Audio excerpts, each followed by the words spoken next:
அனைவருக்கும் வணக்கம். சற்று முன்பு வெளியான முக்கிய அறிவிப்பு. தமிழகம் முழுவதும் இன்று முதல் அமலுக்கு வரவுள்ள 10 முக்கியமான அதிரடியான மாற்றங்கள் குறித்து தான் நம்ம இந்த வீடியோவில் பார்க்க போகிறோம்.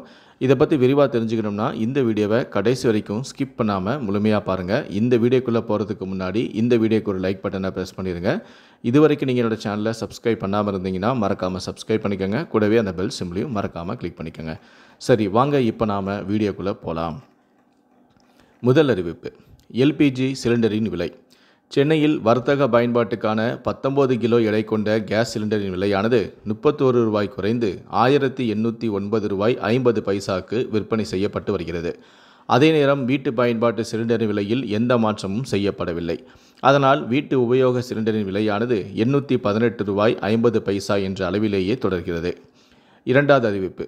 புது சிம்முக்கு புது ரூல்ஸ். சிம் ஸ்வாப் அல்லது சிம் கார்டை மாற்றி அமைத்த 7 நாட்களுக்குள் யூபிசி என்று சுருக்கமாக அழைக்கப்படும் யூனிக் போர்ட்டிங் கோட் வேண்டும் என்று விடுக்கப்படும் கோரிக்கைகள் நிராகரிக்கப்படும். இந்த முன்னெச்சரிக்கை நடவடிக்கையானது அங்கீகரிக்கப்படாத நபர்கள் புதிய சிம் கார்டை மோசடியான வழிகளில் பெறுவதையும் அதை பெற்றவுடன் உடனடியாக போர்டிங் செயல்முறையை செய்வதையும் தடுக்க முயல்கிறது. ஒட்டுமொத்தமாக ட்ராயின் இந்த புதிய சிம் கார்டு விதிமுறைகள் ஆனது சிம் ஸ்வாப் அல்லது சிம் ரீப்ளேஸ்மெண்ட் தொடர்பான மோசடிகளிலிருந்து நுகர்வோரை பாதுகாக்கும் நோக்கத்தில் தான் இது கொண்டு வரப்பட்டுள்ளது. மூன்றாவது அறிவிப்பு. ரீசார்ஜ் திட்டங்களுக்கான கட்டணங்கள். அதாவது ஜியோ, ஏர்டெல் மற்றும் வோடஃபோன் ஐடியாவின் ரீசார்ஜ் திட்டங்களுக்கான கட்டணங்கள் ஜூலை 3 முதல் அதிகரிக்கின்றன. புதிய ரீசார்ஜ் திட்டங்களின் கட்டண பட்டியலை நிறுவனங்களும் வெளியிட்டுள்ளன. அனைத்து நிறுவனங்களுமே 20% முதல் 25% வரை தங்களுடைய கட்டணங்களை உயர்த்தியுள்ளது. நான்காவது அறிவிப்பு. வருமான வரி ரிட்டர்ன். 2023-24 நிதியாண்டுக்கான மதிப்பீடு ஆண்டு 2024-25 வருமான வரி கணக்கை தாக்கல் செய்வதற்கான கடைசி தேதி ஜூலை 31 என்று வருமான வரித்துறை நிர்ணயித்துள்ளது. அத்தகைய சூழ்நிலையில் இந்த வாய்ப்பை பயன்படுத்தி வரி தாக்கல் செய்வது நல்லது. ஐந்தாவது அறிவிப்பு. Paytm payment bank. Paytm payment bank வேலட்டுகளில் ஜூலை 20 முதல் செயலற்றதாக இருக்கும் என்று அதிகாரப்பூர்வமான அறிக்கை தெரிவிக்கிறது.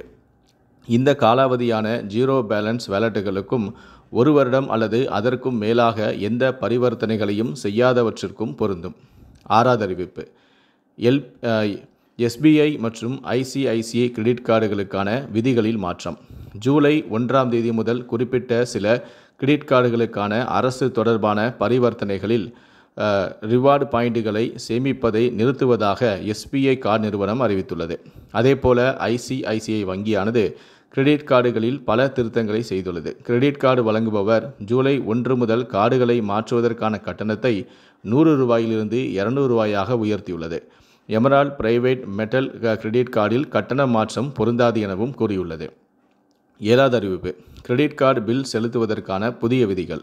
ஜூலை 1 முதல் அனைத்து கிரெடிட் கார்டு கட்டணங்களையும் பிபிபிஎஸ் மூலமாக செய்ய வேண்டும் என்று ஆர்பிஐ உத்தரவிட்டுள்ளது. இதுவரை கிரெடிட் கார்டுகளை வழங்க அங்கீகரிக்கப்பட்ட 34 வங்கிகளில் 8 வங்கிகள் மட்டுமே பிபிபிஎஸ் மூலம் கட்டணம் செலுத்தும் முறையை செயல்படுத்தியுள்ளது. எட்டாவது அறிவிப்பு. கார் விலை உயர்கிறது. டாடா மோட்டார்ஸ் நிறுவனம் தனது வர்த்தக வாகனங்களில் விலையானது ஜூலை 1 முதல் 2% வரை உயர்த்துவதாக அறிவித்துள்ளது. பொருட்களின் விலை உயர்வை ஈடுகட்ட இந்த விலை உயர்வு அறிவிப்பை வெளியிட்டுள்ளது. இந்த உயர்வு அனைத்து வகையான வணிக வாகனங்களும் பொருந்தும் என்றும் டாடா மோட்டார்ஸ் நிறுவனம் கூறியுள்ளது. ஒன்பதாவது அறிவிப்பு. பஞ்சாப் மற்றும் சிந்து வங்கியின் சிறப்பான எஃப்டி திட்டம். பஞ்சாப் மற்றும் சிந்து வங்கி தனது வாடிக்கையாளர்களுக்கு 222 நாட்கள், 333 நாட்கள் மற்றும் 444 நாட்களுக்கான சிறப்பு எஃப்டி திட்டங்களை வழங்குகிறது. இந்த சிறப்பு எஃப்டிக்கு அதிகபட்சமாக 8.05% வட்டி வரை கிடைக்கும். கடைசியாக வங்கிகளுக்கான விடுமுறை. ஒவ்வொரு மாதமும் வங்கிகளுக்கு எத்தனை நாட்கள் விடுமுறை வரும் என்ற பட்டியலை இந்திய ரிசர்வ் வங்கி முன்கூட்டியே வெளியிடும்.